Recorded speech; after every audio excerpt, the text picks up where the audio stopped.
ચાલો આજે ધોરણ 8ના ગણિતના એક અદ્ભુત અને જાદુઈ ખ્યાલની સફર શરૂ કરીએ. ગણિતની આ પહેલી જ પ્રસ્તાવના છે. ડિજિટલ રીતે આ બધું સમજવું એકદમ સરળ અને મજેદાર છે. શરૂઆત આ નાના સમીકરણથી કરીએ. આ એક મસ્ત કોયડો છે જેને આપણે આજે ઉકેલીશું. વિચારો, આમાં એક્સની કિંમત શું હશે? કયો અંક આ એક્સની જગ્યા લેશે? એકદમ સાચું. જવાબ 11 છે.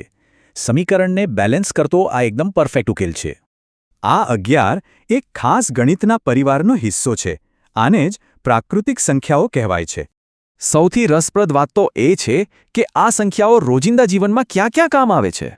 સફરજન હોય કે પેન્સિલ, રોજબરોજની વસ્તુઓ ગણવા માટે આપણે આ પ્રાકૃતિક સંખ્યાઓનો જ ઉપયોગ કરીએ છીએ. આ સિવાય કેલેન્ડરમાં દિવસો ગણવા હોય કે કોઈ ખાસ તારીખ નોંધવી હોય, આ જ સંખ્યાઓ વપરાય છે.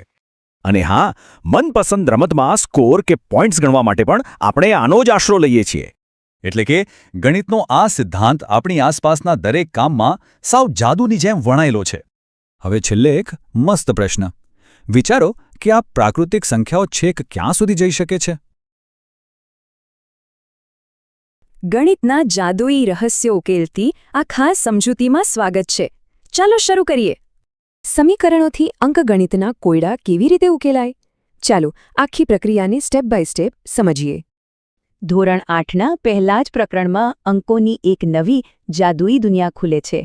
તો તબક્કાવાર જવાબ એ છે કે આપણે આ જાદુઈ સફર 3 સરળ સ્ટેપ્સમાં પૂરી કરીશું. સૌથી પહેલાં આ એકદમ સરળ સમીકરણ જુઓ. x + 2 = 13. ઉકેલ શું હશે? બિલકુલ સાચું. ખૂટતો અંક 11 છે, જે આ સમીકરણને સંપૂર્ણ સંતુલિત કરી દે છે. 11 જેવી ગણતરીની તમામ સંખ્યાઓને ગણિતમાં આપણે પ્રાકૃતિક સંખ્યાઓ કહીએ છીએ. ક્લિયર? પણ વિચારો, જો સમીકરણ x + 18 = 5 હોય તો ગેમ બદલાઈ જશે. તો તબક્કાવાર જવાબ છે -13, એટલે કે ઋણ સંખ્યા. છે ને રસપ્રદ? અહીં આપણને ધન, શૂન્ય અને ઋણ સંખ્યાઓનું એક આખું નવું જ કલેક્શન જોવા મળે છે. અને આ વિશાળ નવા કલેક્શનને જ આપણે ગણિતની ભાષામાં પૂર્ણાંક સંખ્યાઓ તરીકે ઓળખીએ છીએ. જો શરૂઆતમાં જ પૂર્ણાંકો મળી ગયા, તો વિચારો આગળના પ્રકરણોમાં હજુ કેટલા રહસ્યો છુપાયેલા હશે. આજના આ વિશ્લેષણમાં ધોરણ 8ના ગણિતની એક અદ્ભુત અને જાદુઈ દુનિયામાં પ્રવેશ કરીએ. અહીં ગણિતના કેટલાક ખૂબ જ રસપ્રદ અને નવા રહસ્યો ખુલવા જઈ રહ્યા છે. ચાલો આ પહેલા સમીકરણને જોઈએ. x + 2 = 13. અહીં xની કિંમત શું હશે? એકદમ સરળ. xની જગ્યાએ બરાબર 11 આવે છે. આ તો સાવ સહેલું છે, ખરું ને? 11 જેવી આ બધી હકારાત્મક સંખ્યાઓને પ્રાકૃતિક સંખ્યાઓ કહેવાય છે. આ આપણી ગણતરીનો મૂળ પાયો છે. સરળ ગણતરીઓ માટે આ બરાબર છે. પણ જો સમીકરણ શૂન્યની નીચે જતું રહે તો શું થાય? ચાલો આગળ વધીએ.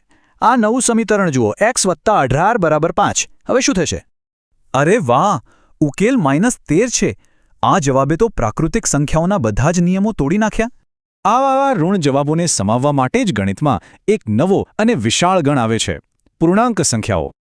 ટૂંકમાં આ એક એવો મોટો ગણ છે જેમાં ધન સંખ્યાઓ, શૂન્ય અને ઋણ સંખ્યાઓ બધું જ છે. પૂર્ણાંક સંખ્યાઓથી ગણિતનું આ બ્રહ્માંડ ખૂબ વિસ્તરી ગયું. હવે બીજગણિતમાં બીજા કયા મોટા રહસ્યો છુપાયેલા હશે?